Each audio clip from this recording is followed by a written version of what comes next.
Nice. Well, welcome. Happy to have you with us. And I'm in Budapest right now.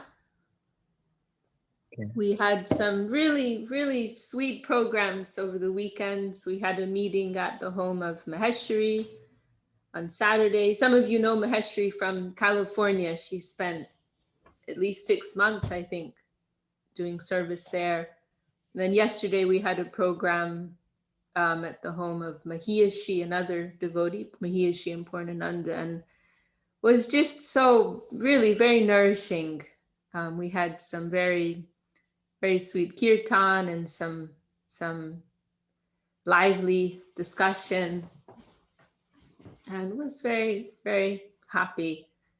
You know, especially in this world situation, it's very comforting. You know, we find much solace when we can come together like that and be reminded that no matter what's happening now or what will happen tomorrow, you know, this practice of Krishna consciousness remains the only thing of value.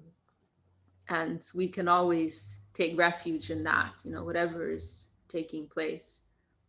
And, you know, take refuge of that and feel that life and that nourishment within our hearts. We cannot say that we have something, but we're getting some touch of something by the grace of our gurus, because our gurus are giving us something real. It is not something imagined. Our Gurudev, Srila Govinda Maharaj, he would say sometimes, somebody, what was it? That I will eat and you will feel it in your belly. That, you know, like meaning like we're eating something and we're going to feel something. You know, there's some, we are getting a real connection with reality, the beautiful, and we must feel some touch of that. We must feel the substance of that. And Gurudev, he would quote sometimes this one verse in Srimad Bhagavatam, which describes the different effects that one will feel when someone is progressing on the path of devotion in the right way. You know, then it describes 3 effects that will simultaneously develop. And, you know, there are different, I mean, in one way we can say this is a chincha beta beta, inconceivably one and different. You know, that those who are progressing in devotion, on the one hand, they will feel that they are nowhere. On the one hand, they will feel that they have nothing. That is one expression. And there are many prayers from the devotees that we hear, you know, expressing that mood. You know, Prabodhananda Sari, because there's this hunger as one is approaching something that is so infinite and so great, then naturally one's hunger also increases, because, you know, as we are approaching, the horizon is forever extending. And so one will never feel that they are there. One will never feel that, oh, I have it in my hand, I've got it in my pocket, because it is of such an infinite nature. So, you know, like Prabodhananda Saraswati Thakur's prayer, Vanshi tosmi, Vanshi tosmi, Vanshi tosmi na samshaya, Vishram Gorda Semagnam Sparshopi Mama Nabhavat, is saying that I've been cheated, I've been cheated, I've been cheated. The whole world has been flooded with the Gora Rasa, you know, with the ecstasy of devotion to Sri Gora. But Sparshopi Mama Nabhavat, but I have not got one touch of that. Everyone else got it. The whole world's been flooded with it. But I haven't even got a drop. I haven't got a touch of that, you know. And Mahaprabhu himself, you know, his famous expression, Na prema gandosti drapi meharo grandami sobhagya param prakashitam vamshi vilasyanam alokanam vina Vibharma yat prana batanga kanvrita, where he's saying that I have not even got the fragrance of Krishna prema. You know, what to speak of having it? I don't even have the scent. I don't even have the fragrance of that. I'm so far from that. So this is the real feeling for one who is progressing on the path. They will feel themselves to be smaller and smaller before this, great, vast, thing that they are coming towards, that they are approaching. So that is one feeling in the hearts of authentic Vaishnavas.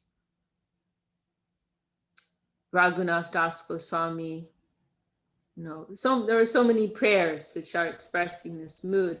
But on the other hand, there is also, at the same time, we hear prayers from the devotees where they are expressing that they have got something. There simultaneously, there is that feeling of fulfillment, of some type of attainment, because it is also felt by the devotees that they cannot deny that by the grace of the Vaishnavas, by the grace of Guru, that they have had something, and that it would be ingratitude to not express that.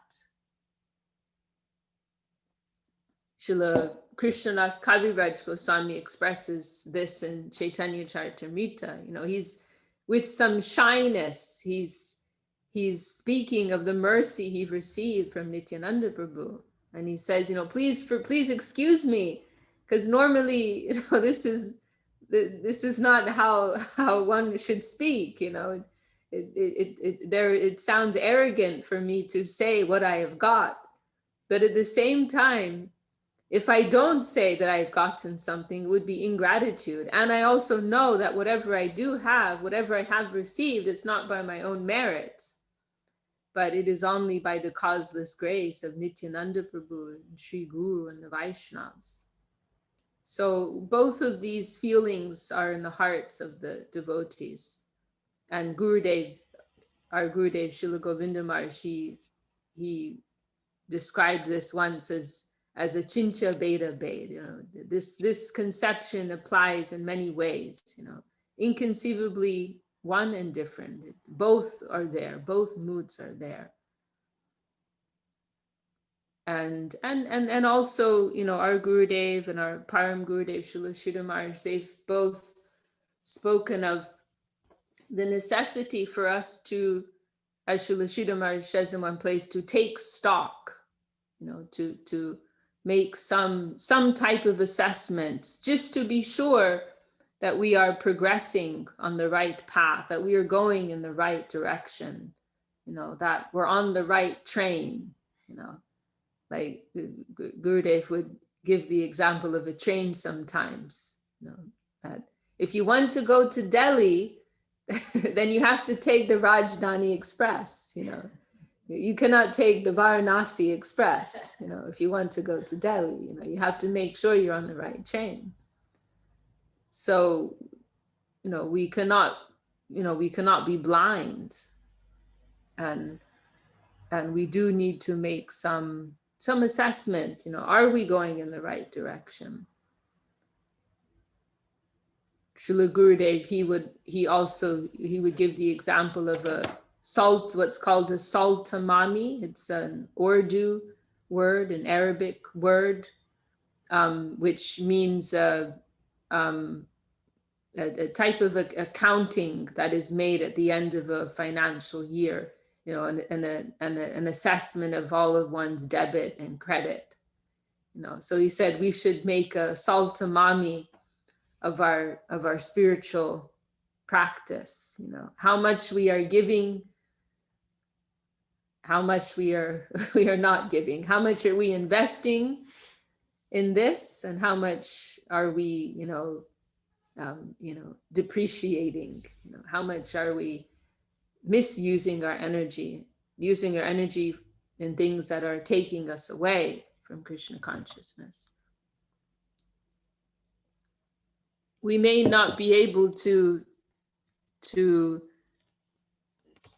say, where we are, but we can say, what are we giving to this? That we can do.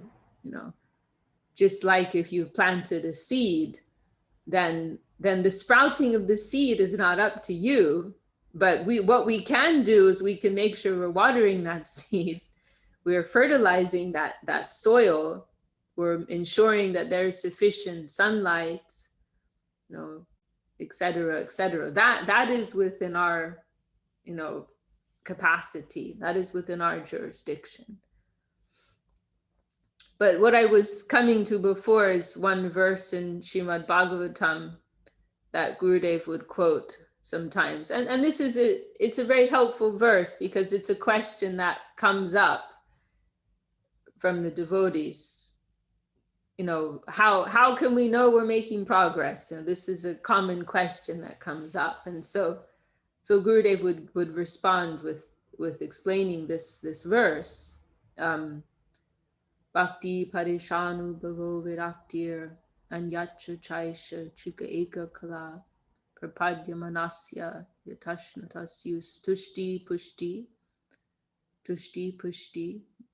apanonugasham, along those lines. But this verse, very, very nice verse, it describes progress and devotion by using the analogy of somebody who's eating a good meal. and so there are 3 symptoms which are mentioned.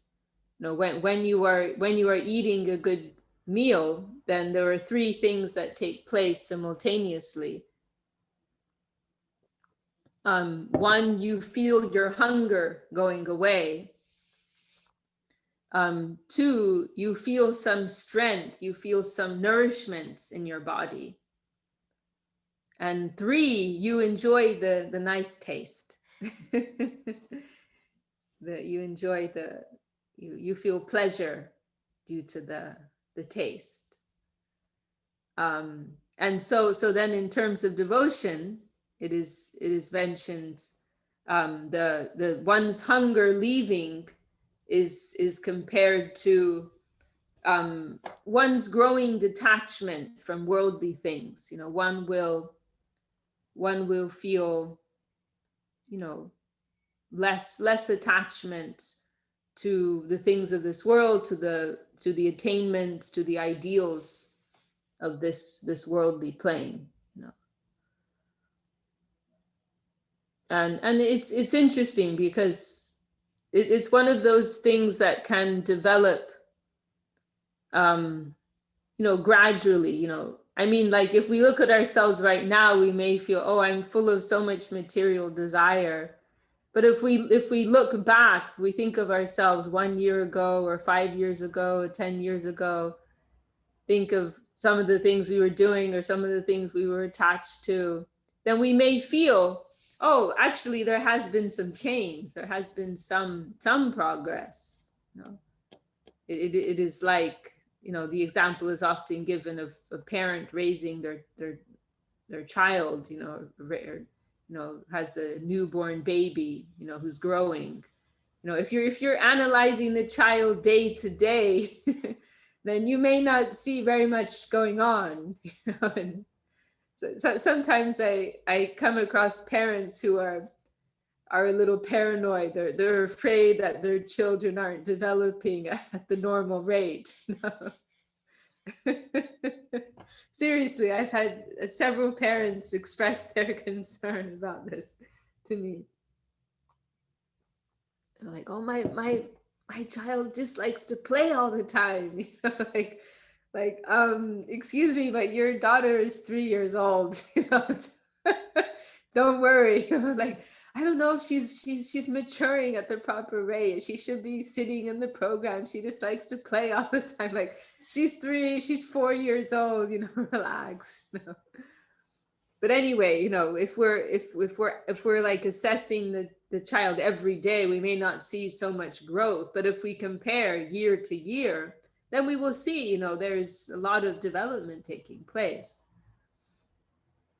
So in the same way, in terms of our attachment to things of this world, we may not feel we're getting anywhere. But in a broad way, if we think from day one, when we first began to where we are now, then, we will see something has happened, that we will see that our taste has changed. Krishna consciousness, it actually spoils our enjoyment of this world. We're not able to enjoy things that we previously did enjoy. It changes everything.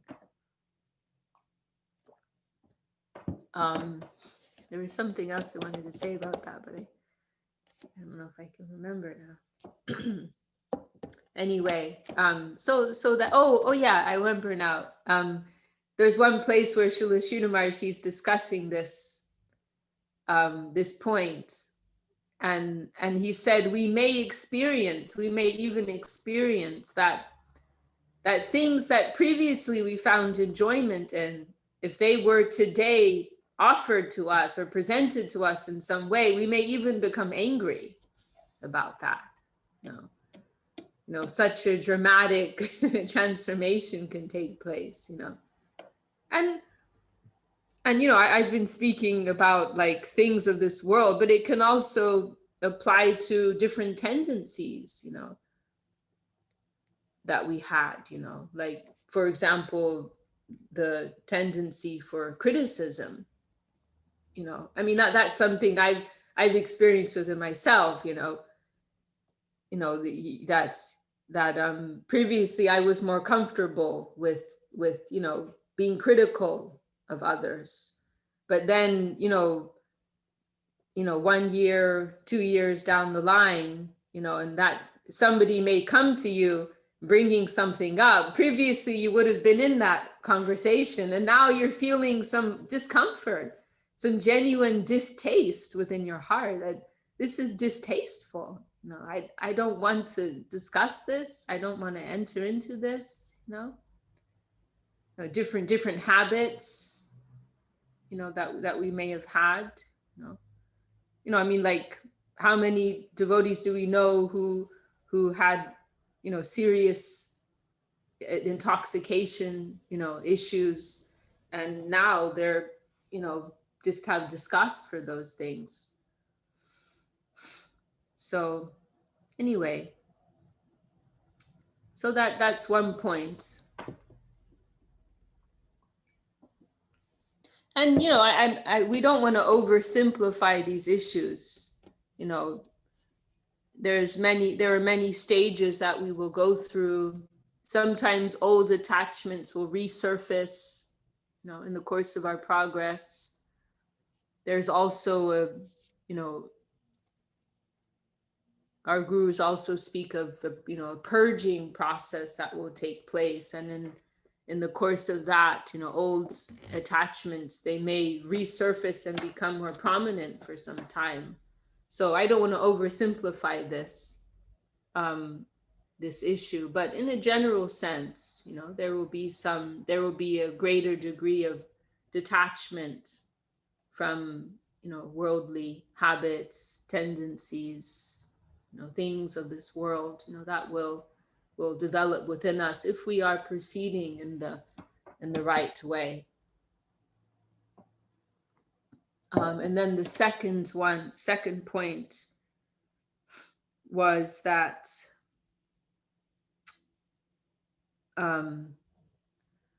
strength, pushti, that as one is eating a good meal, a good solid healthy meal, then they will feel some strength, some nourishment within them. And so this is in the verse, it is mentioned, that is compared to one's experience of the Lord. One will feel and experience the Lord's presence within their lives. And this doesn't sound very applicable, to us. And the way Srila Sridhar Maharaj has explained that, which makes more sense for us, is that makes it relevant to us is that he said that that means our realization of the Lord, our conception, our understanding of the Lord. You know, you know, who is Krishna? Who is Mahaprabhu? What is their true nature, their true desire? You know, in the beginning, we may have a very, and in a general sense, our understanding of Krishna consciousness. You know, in the beginning, we may have a very simple understanding of what Krishna consciousness is about, like chant and be happy. You know, this is class number 1. This is the first lesson. But then, there's a lot of follow-up classes. There's lots of fine print to that. So, why we came to Krishna consciousness, what our initial understanding of Krishna consciousness is when we first join, that should not be, where we still are, 5 years down the line or whatever it may be. Our understanding of Krishna consciousness should be progressive, should be living. We need to be awake to deeper and deeper understanding and realization of what Krishna consciousness is. Where we were on day 1, maybe on day 1 we came to the temple, we were attracted by the incense, by the fire lamp, by the social exchange, by the pretty flowers, by the nice prasadam, by the friendly atmosphere. These are the kind of things we hear from persons who visit for the first time, right? But that, and that's fine in the beginning. That's wonderful. That's someone who has some sukriti, but we don't want to stay there forever. There needs to be some development. What does service mean? What is my connection? How do I progress? How do I serve the Vaishnavas? All of these, all of these things should we should be developing deeper and deeper understanding of all of these things as time goes by.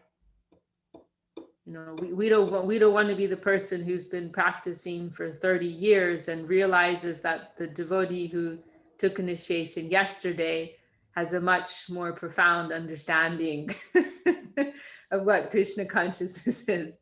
Because sometimes we experience that, sometimes we experience that. So, we've got to keep up, we've got to pay attention, be learning our lessons in Krishna consciousness. There's always a test going on. It's just it's more subtle. In the material world, we have to face examinations, tests sometimes in order to progress in different spheres. But in those cases, we have her in front of us, and we understand clearly what we have to do. It's a very concrete transaction. But here we're dealing with the world of faith. And so it is a much more subtle exchange that's taking place. And it's just a matter of us really wanting to participate, we have to really want it, and we have to be alert and attentive to it. So if we are paying attention, we'll realize that there's always a lesson there in front of us. There's always some, like in America, we have pop quizzes, like the teacher would just give a surprise test. This is another challenge here, because not only is it subtle, but it's sudden, unexpected.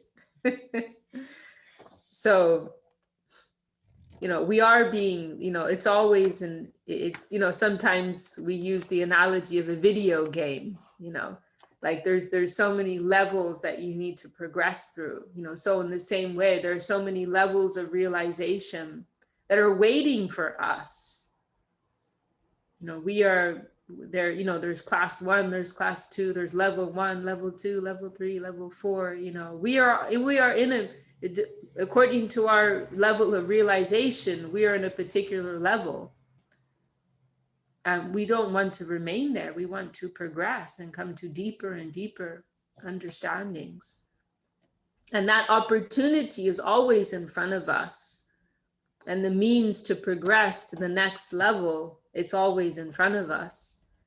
We have to be aware of that. And if we're fortunate, if we're blessed, then we'll be forced. No, we'll be forced to come to that point of surrendering to the next realization that is waiting for us. That circumstance will come, and we'll have nowhere else to go. We will realize our helplessness, and how and what we like previously had all our bets on, like what we thought was important for our spiritual life at one level of understanding, it would all be smashed. And we'll be forced to go to a deeper understanding of what Krishna consciousness is. All of our hopes, all of our focus was pinned on one particular thing, one particular idea in Krishna consciousness. But if that's lost, then what else do we have to do but go to a deeper understanding of what it is? So if we are fortunate, if we are blessed, then even if we're resisting, further progress in Krishna consciousness, we will be pushed, we will be pulled to that by the grace of our guardians.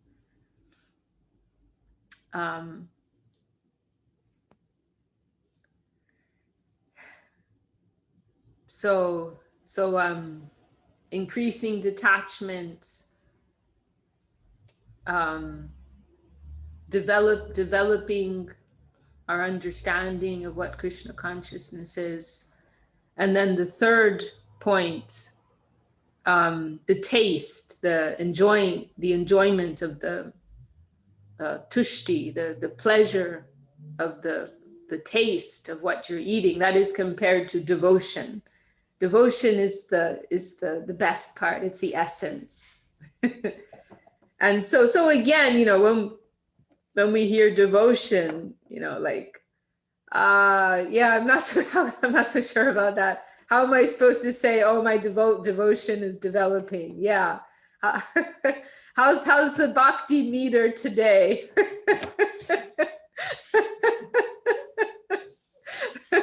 Oh yeah, I'm doing okay.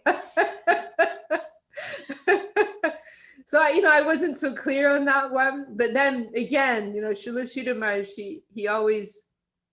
he has this magic of making these like abstruse, abstract expressions in the scriptures, making them very accessible and relevant and meaningful. And so the way that he explains that was our dedication, our desire to serve and to dedicate.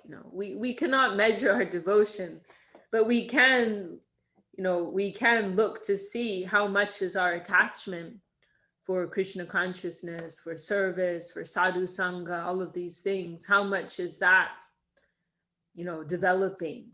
Do I still have that within me? So that we can make some type of estimation of, and that is all, to lose that is one symptom, that is the symptom of a loss of grace,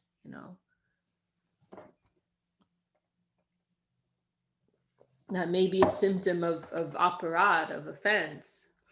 Like Shuddha Shava Prabhu, he used to say, we get these silly ideas of, like if we make an offense to a Vaishnav, then, we're going to have our necks cut, there's going to be this, scary demon that comes and destroys us, there would be something really dramatic that takes place, but he said, what will actually happen is that we'll lose our desire.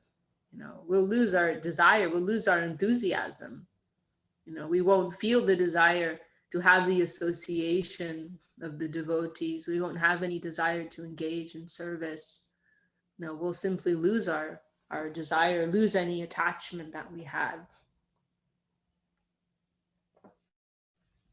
That is, what is more terrible than that? In Chaitanya Charitamrita, I think it's in the Antya Lila, there's that incident, or series of incidents with Ramachandra Puri, he's very offensive to Mahaprabhu.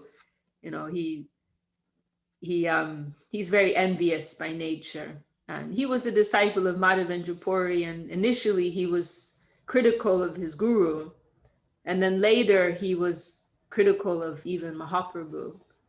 And so there are different incidents that are described, he sees some ants crawling by Mahaprabhu where he's staying, and, oh, what is this? You have these ants here. You must have been eating sweets, Otherwise, why would they be here? What kind of a sannyasi are you indulging in sweets? What is this? And like this, really stupid things. So very critical. And this goes on for some time. And finally, he just, it's so bad, then Mahaprabhu, he's very respectful because he's the godbrother of his guru, Ishvara Puri. So Mahaprabhu is very respectful and tolerant. And Mahaprabhu even goes so far as to like cut his food intake to something like a quarter of what he normally eats, something like that. He drastically reduces his food intake. So everyone's very disturbed, but Mahaprabhu's, just so respectful and tolerant of everything. And then finally he just leaves. But it always bothered me that there was never any description of, like a thunderbolt coming and destroying him, or he wasn't attacked by a horrible disease, because there are other cases like that where you hear, who is it? I can't remember his name, but like there's one who gets leprosy. There's another one whose nose falls off. Like you hear other cases, right, where something very dramatic happens. And so I had this like dissatisfaction within me, like why didn't Ram? He just left and nothing happened to him. And so I asked Sri Srila Prabhu once, like, what did he think about that? And I liked his answer very much.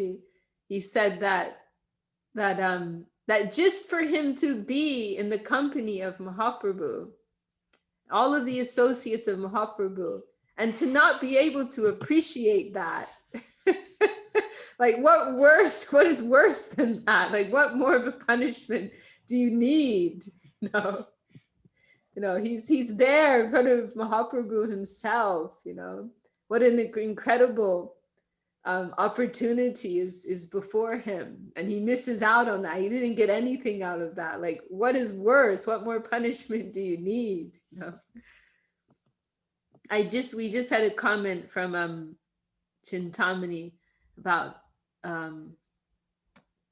that. Yeah, actually, you know what? Recently, it was like a month or two ago, I came across it somewhere. I was looking for something on the internet. And I came across a mention about him that he's actually an associate of the Lord. And so it was like some Leela that played out, something like that. So that's something else we have to remember, like in the case also of Jagai and Madai, they're actually, eternal associates of the Lord. So yeah, that is true. But anyway,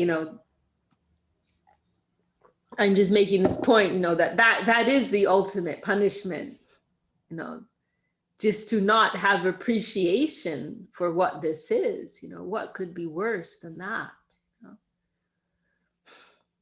So anyway, that's something that we can look at within ourselves. How much do we still have desire?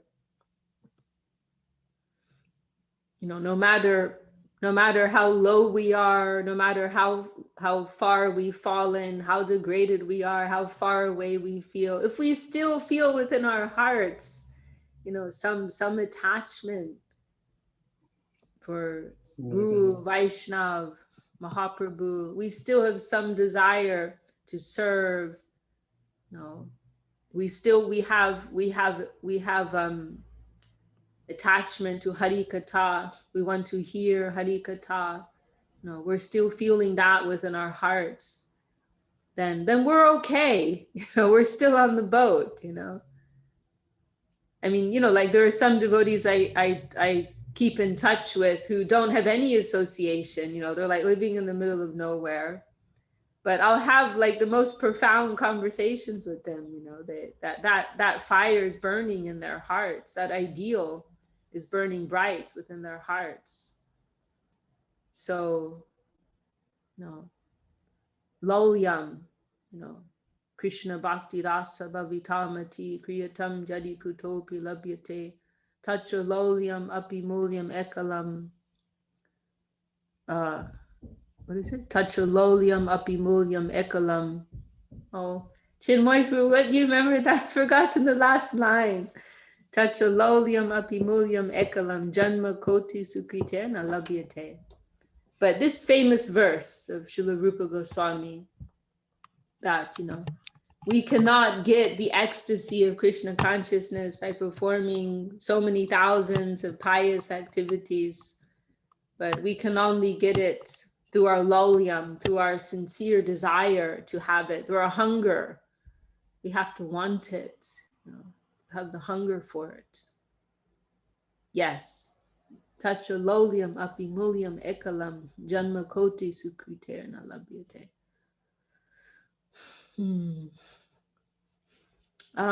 We've had some more devotees joining. Is that Vaishnavi? Isabel Rincon, is that Vaishnavi, Didi? I think yes, so. Yes. Jai. Oh, Dandavat. That's really exciting. Yeah, it is. I've been trying everywhere. I know you told me months ago you've been trying to join, but you had some technological challenges. Still, I don't know if that comes with the 60s, but I have still technological challenges. But trying to, to get your association, because as you said, that's important, right? Yes. Well, we're very happy to have your association. Yeah. I'm so happy to hear you. Vaishnavi is one of the pioneers. she was part of like the start, like part of beginning our mission in Venezuela in the early 80s. And she's still, very strong in her Krishna consciousness. So we're very honored to have you with us. Well, I'm very flattered for all that you're saying, but I don't think of myself like that. I feel like every day I feel more like I don't know anything. Like I haven't learned anything. But I mean, I'm trying. And also Vaishnavi has given us her children, who are all very beautiful devotees, especially Vrinda. She's one of the main devotees in California and did so much service in India. So we're very happy to have you with us, Vaishnavi. Thank you. Brinda right now is cooking at the temple the noon offering. Oh, wonderful. Jai. Well, please tell her we're all thinking of her. Okay, I will. And I hope this pandemic finish soon, Yes. and we can see your face, your smiling face again. It's always a balm for the heart. Like I feel always like, oh, I'm home. When I see you, truly, every time I see you, I feel like, oh, I'm home. I can feel now, like rested, like no more stress. Well, I'm happy I could do some service for the Vaishnavas. So I'm hoping I'm gonna be here every Monday. So let's see Cool, if I can cool. keep battling this technological. If Chimoy is so kind to me and teach me some stuff, then maybe. Jai Vaishnavi Didi. And also we have from Ireland, Sulasini Didi. Very happy to have you with us as always. And also Dandavad, Dandavad Sulasini Didi. Thank you. And also we have Seamus and Vijay joining us from Limerick. Very happy to have you with us, Dandavad. And we have Rukmini with us from Alachua, Florida. Dandavad, Dandavad. Dandavad. How are things in Alachua? Well, I see everything very normal, but eventually it's just like I don't see any news or anything like that. But people is very relaxing here, and everybody is just like going into the normal still stuff. But I think we are bad in numbers, but here it doesn't look like nothing is happening really. Okay. Yeah. You're in a happy devotional bubble. Yes, fortunately. Very Yes. nice. That's great to hear. Great. Great. Well, our dandavats to you and to your beautiful family and all the devotees there. Thank you. Thank you so much, Vishakha. And also Ananga Krishna Prabhu is here again, tuning in from Tijuana. Dandavad. Dandavad Vishakha. I don't normally turn on my mic because I don't know, but I don't want to be rude with you. So Dandavad to you and all. Dandavad, Nanga Krishna. Very beautiful I devotee. turn on my video. I didn't want it. Nanga Krishna, he's one of the stalwart devotees in Tijuana and also spent a long time serving in Navadvip in India. No. You know, I can say this. I've seen, because we're here in Tijuana, we've seen Jai Balai's mood. And he always give glories to everyone, even who I can see is being rude with him, disrespect him. So I can see that on you too. So you will, of course, talk good things about me. But Chinmoy, no. When someone do something to me, I make them fall down.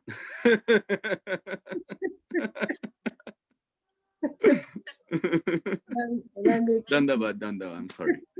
You're very humble. You're very humble. Dandavad. And also we have Karam joining us from Calcutta, a new friend of our group. Dandavad pranams. And Giridhari Prabhu from Hungary, who's down the road from us here, not so far away. Okay, and I also had a question from Govinda Nandini, which we can address now. This is an interesting point, that there's this famous Leela,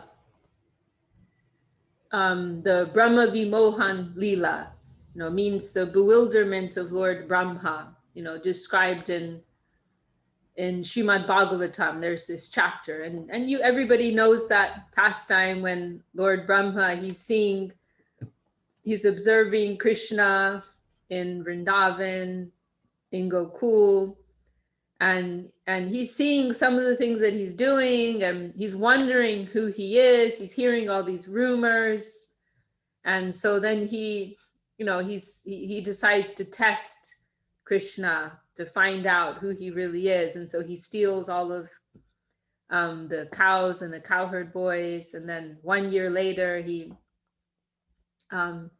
comes back and he sees everything's going on as usual. He understands Krishna has expanded himself, and so he realizes his mistake and he apologizes to Krishna. And there are so many beautiful prayers where he's expressing glorification of Krishna. So this is an interesting point, because Lord Brahma, he is the head of our sampradaya. There are 4 principal Vaishnav sampradayas, and our particular line, the head is Lord Brahma, and then the next most prominent acharya leader is Madhva Acharya. So we are, we actually, Mahaprabhu's line is its own sampradaya, so we, like technically we will say we are part of the Brahma Madhva sampradaya. We say we are the Brahma Madhva Gaudiya sampradaya. And so that is a different line from the Brahma Madhva sampradaya. But still, we are connected to that line of Lord Brahma and Madhvacharya. So Lord Brahma has some special importance for us. He's the head of our sampradaya. So therefore, one may say, well, he's supposed to be our guru. He's our guru. Then how can we admit that he was so bewildered by Krishna's position that he wasn't able to recognize who Krishna is? Like, we don't want to contemplate that, And so in the line of Madhvacharya, they actually don't acknowledge that pastime. And Madhvacharya, I'm not sure if he actually cut that out of Bhagavatam in his edition, or he simply didn't make any comment on it. I only know about this from what we've heard from Srila Sridhar Maharaj, and it's not completely clear. It may simply be that he didn't make any comment on it. I'm not sure. But in any case, they didn't acknowledge that incident, that because Madhvacharya felt, he's our guru, how can he be bewildered? We cannot admit this. There's no sense here. But Srila Sridhar Maharaj, he discusses this in Loving Search for the Lost Servant, and he says, but Mahaprabhu, he embraced that. Mahaprabhu didn't have any problem with that. We are happy, and there's also no shame there. Okay, Govindandini, she's put a quote here. So Madhvacharya, this is from Srila Sridhar Maharaj. So Madhvacharya omitted these 2 chapters on the illusion of Brahma from Srimad Bhagavatam, but Mahaprabhu did not. Yes, exactly. So why is it that Mahaprabhu is comfortable with this? How can we be comfortable with the fact that even who is our guru may be bewildered? And so Srila Sridhar Maharaj, he, as I recall, he mentions this point of achincha beda bed, inconceivably one and different, and that by Krishna's will, one may become bewildered, and that is not something to be ashamed of. And even Krishna himself, he is puzzled sometimes, by his own position, or he is also defeated by his devotees. Krishna himself, he allows his devotees to have the upper hand sometimes. Mother Jashoda is tying him up, beating him. He's carrying his father's shoes on his head. He is being rebuked by his beloved. So even Krishna himself, he is in a position of bewilderment, in a position to be corrected sometimes. So even within the absolute, there is some relativity there. And Srila Sridhar Maharaj also mentions this point in Sri Guru and his grace, in regards to how it may be adjusted that disciples will see their gurus being disrespected in some way or corrected in some way, and this is something that we'll face, especially in the situation that our mission is facing now, when you have multiple persons acting as gurus. It's not that everything is focused on one person, but there are several persons in that position. And so therefore you have a situation where there are many different disciples who have different perspectives on these different gurus. And sometimes there will be differences of opinion. Sometimes there may be conflict. And sometimes you may see that one guru is being corrected by another guru or by other senior Vaishnavas. So how do you adjust that? How will a disciple adjust if they see their own guru being corrected by another guru or not? How will we adjust that? And so Srila Sridhar Maharaj says in this way that even Krishna himself, he's being chastised by Mother Jashoda. He's being beaten by his mother. So even there, that is taking place. So therefore, there is no shame, for one to see that one's guru is being treated in such a way,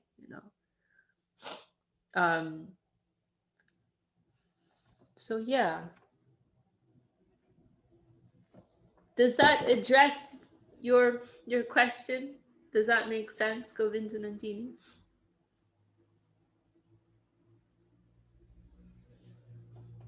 We can't hear you. No, I am muted it now. I mean, when... I mean, you already know all those things, so you must mean something else, right? No, the thing is, like the point you touched about Achincha Veda Veda. So if this is allowed to us as disciples, because we see Guru as Krishna, but then Guru has this possibility of being bewildered. So in the position, how can we separate? I got a little confused with this statement.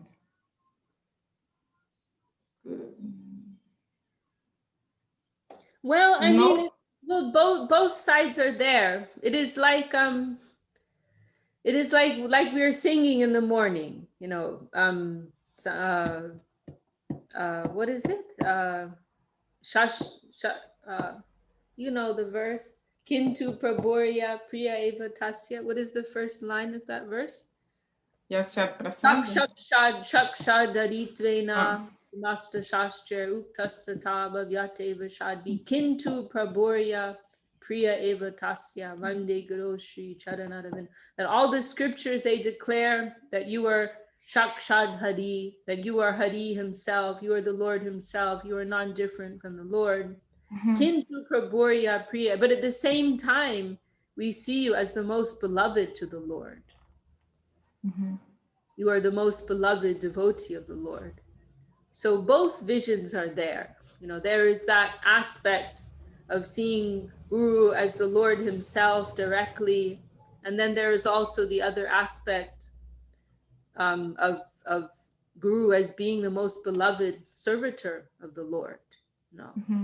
We can also see Guru as being under the influence of Yoga Maya, and I mean, like in this case of Lord Brahma, ultimately that is it, right? This is Leela. You know, just like Arjuna in Bhagavad Gita, he's asking all these questions. It's not that he actually doesn't know and needs to know the answers, but this is a Leela that's being played out and under the influence of Yoga Maya. You know, like, I mean, like Gurudev, you know, most of the time he was expressing himself in the most humble terms, you know, but there were also, and Srila Sridhar Maharaj also, but there were moments when they would give some indication that they understood their position, you know. We saw both moods there. I mean, like with Gurudev, sometimes it was like, it was embarrassing. It was awkward to hear the way he might speak of himself. It could be painful. I experienced some occasions like that. It's like, it brings you pain. Like, don't say this, Gurudev. This is too much. But there were also times when we felt, you know, Gurudev understands his position. You know, he understands his position. He gave some indication like that also. So, you know, both there's always different things at play. But I think this point about Yoga Maya can come to our rescue, you know, for the purpose of the Lord's play, you know, then that bewilderment can take place. Thank you. Great, definitely. That's it. Yoga Maya. So Yeah.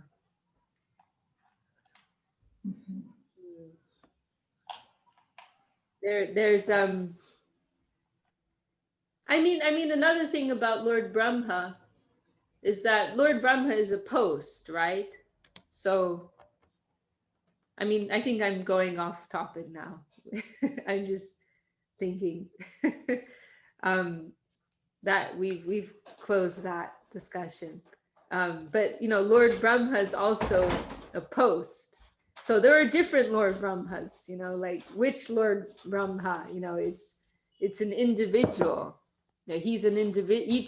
Each of these leelas that takes place, you know, who was it exactly? You know, we don't know. Sometimes Krishna himself has to take the role of Brahma if there isn't a qualified jiva. So anyway, that's a side discussion. There was one occasion where Gurudev he mentioned that Brahma has a hard life, and he said he's always forgetting who Krishna is, because there's many occasions. Excuse me. There's many occasions. You know, there's also that incident in Chaitanya Charitamrita when described when Brahma arrives to Dwaraka, and he tells the gatekeeper, "Oh, please let me in. I want to see Krishna." And so the gatekeeper tells Krishna, goes and tells Krishna, and then comes back. Then he comes back. Oh, Krishna wants to know which Brahma, which Brahma is at the gate. And Lord Brahma's like, hang on a minute. I thought I was the only one. What do you mean, which Brahma? Is there any other Brahma? And so the gatekeeper tells Krishna, oh, it's four-headed Brahma. Four-headed Brahma's there, you know. So there's different incidents with him. But, you know, ultimately we are seeing all of these things as Leela. You know, they're all enhancing the Lord's divine play, making everything more interesting, more enjoyable. You know. There's another Leela with Lord Brahma like that, isn't there? I'm trying to remember. There's the Leela with Indra, which is similar, but isn't there the Govardhan Leela? Isn't there another one with Brahma? I can't think right now. Of course, there are unlimited pastimes, you know, all the leelas that we've heard, they could have happened like on just one day in Vrindavan. You know, we're just getting like a little indication. Hmm. All right. Well, should we stop there for today, or? Oh, hey, we have Narayani with us. Wow, how exciting. Narayani, very happy to have you with us. Are you there, Narayani? Okay, maybe she's. Yes, I'm here. Wow, Dandavad. Dhanavad. Wow, how nice to have you with us. Aw, yay, Jai. Thanks to Chintamani and now Chinmay Prabhu. Where are you now, Narayani? I'm in Felton. In Felton, is that in California? Yeah, California, and pretty close to Santa Cruz. Okay, cool. Yeah, I rent a little spot up here on the top of a mountain. It's really peaceful and beautiful. Oh, that's in great. the partial redwoods. Oh, wow, beautiful. Very Yeah. nice. Well, I'm glad to hear you're well, and really happy you could join us. Dhanavad.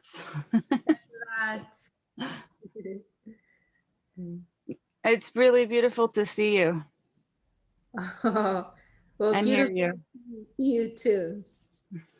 I'm in Budapest right now. Wow. I don't even know where that is. I gotta look at the map later. Budapest is the capital of Hungary.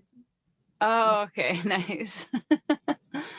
It sounds very auspicious. It is, yeah. And I'm happy to be here in the midst of the world craziness going on. Nice, beautiful.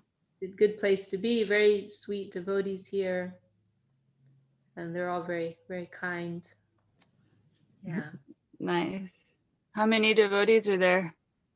There's actually quite a lot of devotees. It's not a big country, but we have a surprising number of devotees here. Mm-hmm. Everyone's pretty spread out. Mm-hmm. So we don't all get together all the time. But I mean, like this weekend we had like a dozen devotees on Saturday and maybe 10 devotees on Sunday, and we've had other programs where we have like 20 devotees. We're planning a retreat for next month as well, where we're hoping to get more together. But we've probably around 50 devotees I've seen in the last, maybe it's 2 months I've been here, 6 weeks I've been here. Probably around 50 devotees total, something like that. Yeah. Sounds very sweet. Yes, it is. Yeah. Mm-hmm. Okay, well, Chinmoy Prabhu, what do you think? Should we stop there, or do you want to add anything? As you like, Didi. I don't know if anybody has any questions or comments they'd like to make. We're very grateful to you, Chinmoy Prabhu, for facilitating this every week. This is for my benefit. I don't know about you guys, but all selfish. Sorry. We've just had somebody else join, a Num K. I'm not sure who that is, but welcome. Happy to have you with us. To all. Hello, where are you calling from? I'm in India. I'm just here to listen. I just. Okay. And sorry, what is your name? Adam. Okay, sorry, you want to be anonymous. Sorry. No, it's okay. The lights are off right now because it's pretty late. So It's late, yeah, okay. Cool. Are Hare you, Krishna. pranams, are you a friend of Chintamani? Yes. Okay, cool. Chintamani's amazing.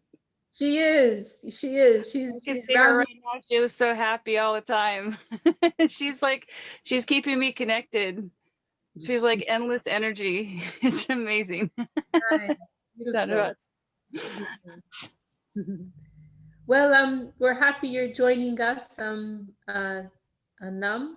We're just finishing up for this week, but we're meeting every Monday. And you're always welcome, of course. Yeah. Thank you. It's really amazing how it's spreading so, like even online, it's amazing. Yes. Yeah, this has been one of the pluses of the coronavirus situation. It's made us, make more of an effort to meet, virtually. So we're meeting actually more than we used to because of this situation. Oh, in many ways, God bless Corona. I mean, I forbid, like, it will be terrible. Whatever happens, happens. But in a huge aspect, I'm like, thank God. Hmm. And sorry, where did you say you're calling from? India, New Delhi. New Delhi. Okay, cool. Very nice. Okay, well, I think I'm going to stop there for today, unless anyone wants to add anything or ask anything more. And we can meet again next week. I'm really very grateful to all of you for giving me your good association and this opportunity to, stay engaged and connected with all of you. So my heartfelt obeisance to all of you, and wishing you all the best for the week ahead, a spiritually enriching week. Didi, we're eternally grateful for the Krishna Katha that we receive every Monday. Jai Chinmoy Prabhu ki Jai. Hare Krishna. Jai Shri Bhakti Sundar Govinda Dev Goswami Maharaj ki Jai. Vaishnava Govinda ki Jai. Shri Hari Nam Sankirtan Jai. Gaur Premanand. Hari Hari Bol. Jai Vishakha Devi Dasi ki. Jai.